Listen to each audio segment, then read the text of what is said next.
عزت و ننګ و ناموس د دې حفاظت کله کله د انسان څخه په خپله نه وسي، په داسې صورت کې پر دا انسان باندې یا پر دا پیغله باندې یا پر دا ظلمي باندې د تور چې دی هغه سنګین الزام ولګیږي. دا ډېر یو اساسه موضوع ده چې په پښتنو کې په پښتونواله کې یو دا رقم یو قدر دی، یو دومره مضبوط یو خاصیت دی. اوس که منفي ده که ښه ده پر دا خو به بحث کوو، لیکن دا تور چې یو واره پر چا ولګیږي په دا کې بیا نه مرکه ځایږي نه جرګه ځایږي، بس بیا د دې علاج او د دې هغه آخري پړاو چې دی هغه سنګسار دی. زموږ په پښتنو کې خو دا سنګسار اوس ډېر کم سوی دی، ولې علم اضافه وسوله خلک دې ترقي کوي، لیکن پر چا چې عزت اوس هم ډېره غټه مسله ده، غیرت اوس هم ډېره غټه مسله ده. پر چا چې دغه د تور الزام ولګیږي د هغه ژوند، د هغه د قبیلې، د هغه د خاندان ژوند ټوله تباه و برباد سي او دی په تښتې اخته او دورې واغه ژوند تیروي، نه کلي له راتلی سي نه علاقې راتلی سي، ولې دی تورزن سوی د پر ده باندې د تور الزام لګېدلی. او پر کوم ښځه چې بیا د تور الزام ولګیږي هغه په خاندان کې هیڅ حیثیت نه، عزت د لاسه څخه واخلي او تباه و برباد ژوند یې سي، بلکل خلک په ښه نظر نه ورته ګوري، عزت یې نه کوي، بس هغه د هر چا په لاس کې استعمالیږي، در نوکر او در بنګې له هاخوا ته ژوند تباه و برباد سي. دا تور څه قدر دی، څه وصف دی، څه رسم دی، څه دستور دی، پر دا باندې به نن موږ مجلس کوو. السلام علیکم دوستانو، زه یم نقیب الله کلزی، دا دی زما یوټیوب چینل. هر مخصن موږ دلته پر مختلف موضوعات باندې مجلسونه کوو. دا زما یوټیوب چینل تاسو سبسکرایب کړئ، ګانټۍ بټن دباو کړئ چې بیا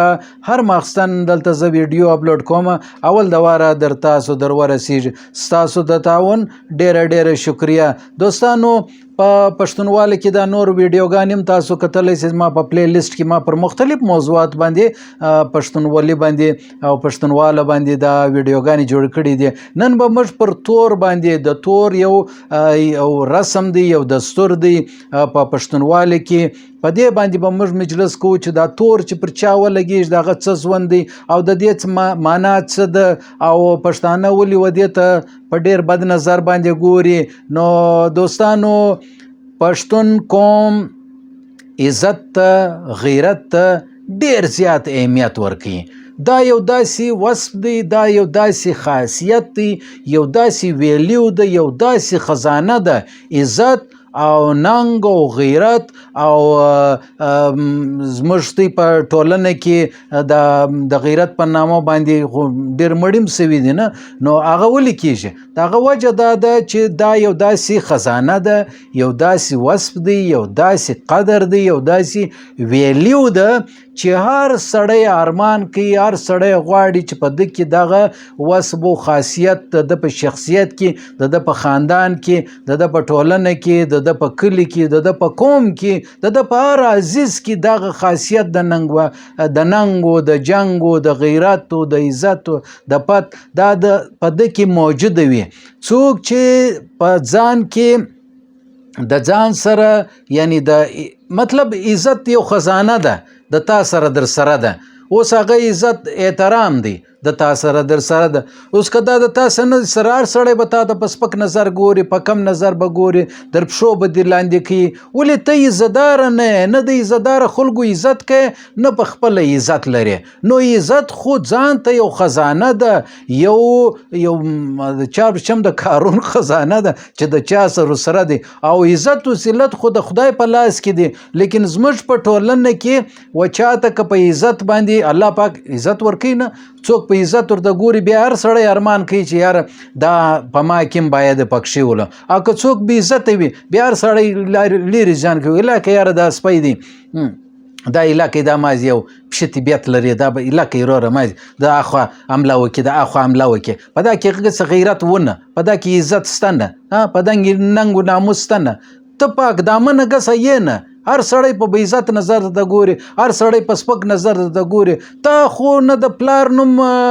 روښانه کوي، نه دې د مور نوم روښانه کوي، نه دې د ورونو نوم روښانه کوي، نه دې د قوم نوم روښانه کوي، نه دې ځان ته علم رڼا حاصله کړه، نه دې بل څه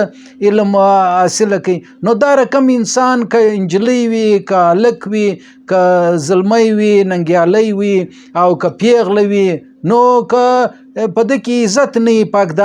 پاکدامني نه وي، غیرت نه وي، نو دا څوک څه کوي؟ دا رقم خو سپیان هم ګرځي او راګرځي، وروره ګرده شارجن ټک دی، بدماشان هم ګرځي او راګرځي، ولې په دې کې هغه خاصیت نشته. نو څوک چې د ده خاصیت مالک وي، هغه ته ټولنه او هر سړی کوچنی او لوی ډېر په ښه درانه نظر ګوري. نو په دې حواله باندې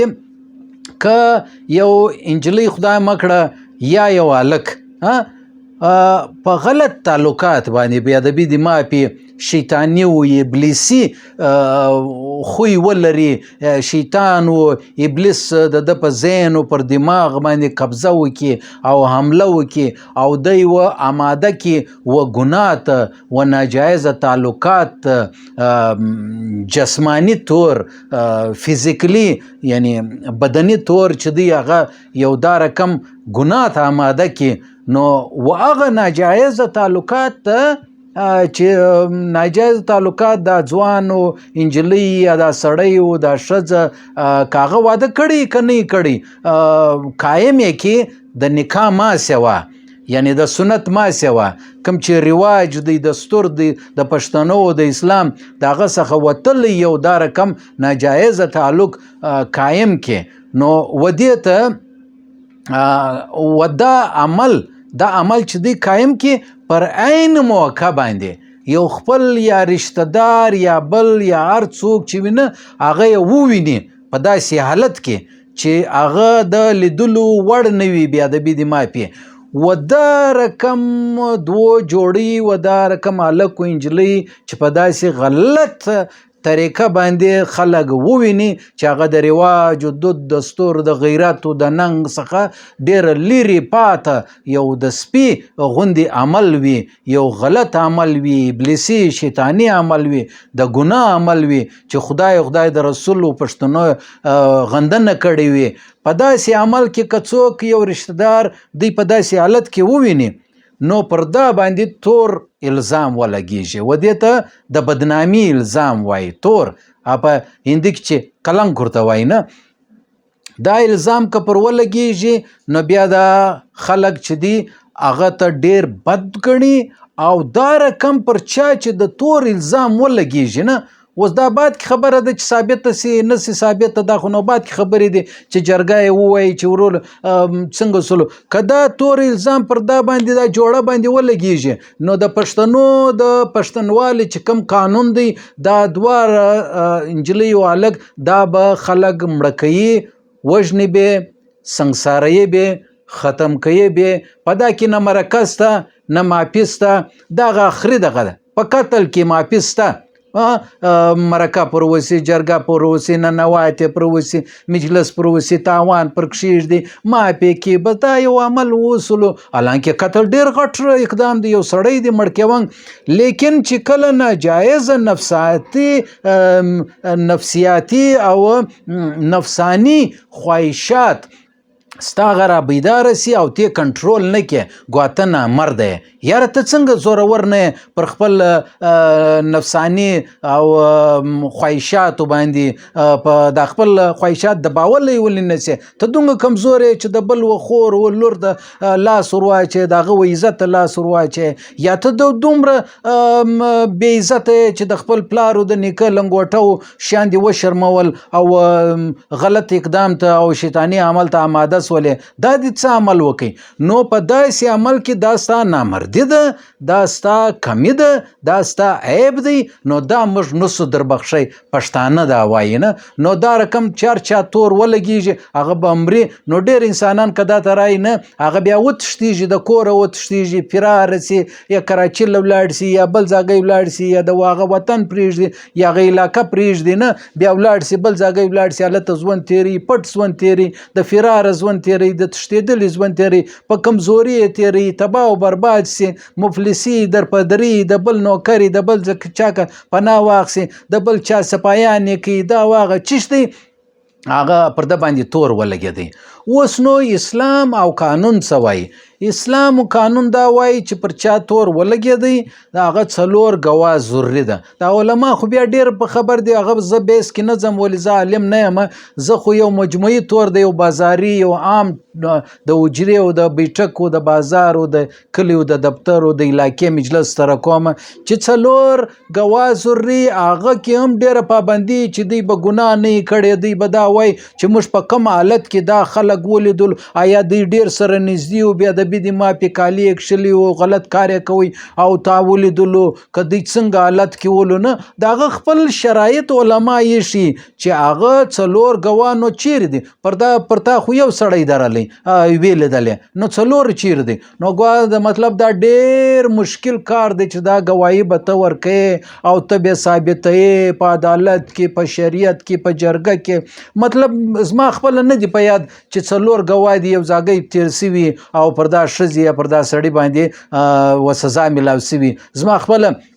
سنګسار هم نه دی په یاد چې په زموږ په علاقو کې به سنګسار سوي یا سزای موت سوي. البته زما یو واقعه په یاد وله چې دلته په دغه زموږ په علاقه کې یو هلک ولو پنجابی هلک ولو هغه د پښتنې نجلۍ سره کاکړ نجلۍ سره چې دی هغه یو تعلق وساتي بیا دا قوم را ولاړ سولو په دا پسې ګرځي د دوی وتښتېدی پنجاب له او هغه بیا دا نجلۍ چې دی هغه په عدالت کیس وکړي چې باید دا هلک زما خوښ دی زه واده ورسره کوم په خپله مرضي باندې بیا هغه پناهګاه ته یې واستوله هغه نجلۍ تله وراتله عدالتو ته بیا زه په دا کوټه کې یو ورځ ولم اطلاع راورسېده د موبایل شپې نه ولې نجلۍ د قوم والا خپل هغه قوم کاکړ قوم چې هغه خپل ځوانان پسې رالو په عدالت کې دننه ټکان پر وکړو دا یو مړه کله شهید یې کله هغه هلک خپل پنجاب ته وتښتېدی بیا هغه هلک هم ناجوړه سولو بیا هغه هم پسې مړ سولو نو خبر هم دا درته کوله چې پښتانه دا ډېر غلط کړي چې څوک پر چا باندې تور الزام ولګېږي هغه که وتښتېدی نو دا قوم او دا جرګه او دا علاقې دا د خاندان والا چې تور په لګولي هغه ته وایي د هلک پر حواله که کېدی نه حواله کوي و د قوم علاقې او جرګې ته نو هغه بیا دا ګرده کور چا چې پناه ورکړې ده هغه ټوله کور چې دی هغه قصورواره سي بیا دا ګرده وطن علاقې ولس چې دی هغه کور ته بیا بد وایي مذمت کوي غندنې کوي او کېدی سي بدي هم ورسره وکړي په ډېر حالت کې نه نو لہذا پر چا چې تور ولګېږي هغه ته بیا خلک عموما پناه هم نه ورکوي هغه بیا یکړ بیا ژوند تېروي پټ پر ژوند تېروي تښتېدلي ژوند تېروي د تباه او برباد او په کومه نجلۍ چې بیا تور ولګېږي نه نو ثابته خو نه سي چې واقعي دا تور دی که نه دی که هغه یو خیانت پکې شاملوي نه شیطانت خو هم ډېرې خلک د چا باندې حسد کوي قصد کوي د چا و شایست نقصان ورسوي د چا و خاندان ته نقصان ورسوي د چا و عزت ته نقصان ورسوي نه نو دا رقم تور پر ولګي بیا د نجلۍ ژوند ډېر تباه او برباد د تورزنه چې کوم نجلۍ نه هغه ډېر پټ ژوند تېروي خلک یې مذمت کوي غلط ورته وایي وایي ته ډېر خلک بیا ناجایزه تعلقات هم ورسره استعمالوي وایي یاره ستا مسله زه در حل کوم ته د ما سره یاري وکړه دا وغه بس د نجلۍ ژوند بیا تباه او برباد کړي او هغه هلک کې وتښتي بیا نو دوی دواړه د فقر ژوند تېروي تباه او ژوند یو قبیله یو قوم یې نه دغه کوي نو دا د پښتونواله کې دا یو رسم دی یو دود دی یو دستور دی چې پر چا تور ولګېږي اول خو ډېر سنګین الزام دی ډېر اساسه موضوع ده ډېر متنازع موضوع ده چې پر چا تور ولګېږي ثابتولی نه سي لیکن بس وروره چې یو واره تور در باندې ولګېږي بیا دا سړی دا نجلۍ ژوند یې تباه او برباد سي په کار خدا دی چې پر چا تور ولګېږي زه دا وایم باید چې د دوی واده سره وسي نه واده بس انسان دی خامخا غلطي کېږي دا خو نو د نن سبا دور دی جدید دور دی دنیا د دوستیانې د په خپله مرضي باندې په دا کالجانو یونیورسټیانو په کم ځایګي کې په خپله مرضي کې نجلۍ او هلک تعلق سره جوړ کړي واده وکړي جدید زمانه د نوې زمانه د ورور در څو پورې به د پښتنو هغه غلط چې کوم خویونه دي هغه به په موږ کې موجود دي اسلام خو د پسند او د خپلې خوښې د واده تا ته اجازه درکوي نه او باید چې پښتانه هم باید دا رقم نجلۍ چې دي د هغه چې د چا چیرې خوښه وي چې بهی زه دلته واده کوم نو اجازت ورکړه. په دې کې د خوابدي څه خبره ده وروره، په دې کې د تور څه خبره ده. بس په دا رقم انجونې چې کستې جن کېږي څه خلک یا انجونې یا څوک چې دی هغه د تور الزام پر ولګوي په د دې ژوند ور خرابوي. په خپله خو یا دومره ښایسته نه وي یا د دومره عزت خاوند نه وي یا د دی خاندان خاوند نه وي یا دی عصب و نسب یې نه وي نو لہذا پر نور باندې کس کېږي د تور الزام ور ولګوي. یا د یو ښه ځوان ننګیالی ځوان چې د وطن او د علاقې دپاره د ډېر د ګټې سبب ګرځېږي پر هغه باندې هم د خلکو ټولنه چې دی هغه د کستو د وجې یا د دښمنۍ د وجې د تور الزام ولګوي. تور الزام ثابتېدن دا ډېر زور غواړي. په اسلام کې څلور ګوايان به ته د کومې خوا راوړې هغه هم خپل خپل شرطونه دي. نو دا د تور الزام ډېر سنګین الزام دی لیکن لګېږي د غیرت په نامه باندې نن سبا موږ اورو نه انجونې قتل کېږي مړې کېږي د منځه لیرې ځي د منځه وباسي. نو دا خو یو سلسله ده چې را روانه ده د پیړۍ سره روانه ده په عزت و غیرت. دا یو خزانه ده یو ویلیو دی یو خاصیت دی. د دې حفاظت ډیر ضروري دی که د ځوان دپاره او که د نجلۍ دپاره. د خپل غیرت او د عزت حفاظت په هر صورت کې باید چې څوک وکړي او که بیا پر چا باندې څوک دغه عزت او غیرت او ننګ د لاس څخه وباسي ویې بایلوي نو دا ته خلک ډیر په بې عزته نظر ګوري په سپک نظر ګوري. و یاره ایله که ته والله که نه د خاندانه یې نه د یو ښه خاندان غه نه یو ښه خوی پکې دی پر تا باندې د تور الزام لګېدلی دی د دې ټول ژوند تباه و برباد شي. دوستانو هر چې یاست دوستانو دا زما یوټیوب چینل ویډیو در نور چا هم ورسوئ. موږ دلته مختلف موضوعات باندې مجلسونه کوو. نن موږ په تور یا په بدنامي باندې مجلس کوي چې په پښتونوالي کې دا یو خاصیت دی که بد دی که ښه دی اوس موجود دی لیکن اسلام چې دی ودې ته وایي چې پر چا تور الزام لګوي یو وارې پوره تحقیق وکړه چې تحقیق وکړي بیا لا یو ښه خبره ده. او که تحقیق نه وي د غیرت په نامه باندې یو بل سړی مړه کوي دا خو قتل دی دا خو د عزت او د غیرت په نامه باندې والله کوي یو ښه عمل دی چې موږ ښه ورته ووایو نه. نو دوستانو انشاءالله سبا بیا ستاسو په چوپړ کې حاضرېږو. حاضر دم ما نقیب کلزي ته راکړئ اجازت دا زما یوټیوب چینل سبسکرایب کړئ ګنټۍ بټن دباو کړئ. انشاءالله سبا بیا ستاسو په چوپړ کې حاضرېږو. ما ته راکړئ اجازت. د الله په امان. اسلامي انقلاب زنده باد.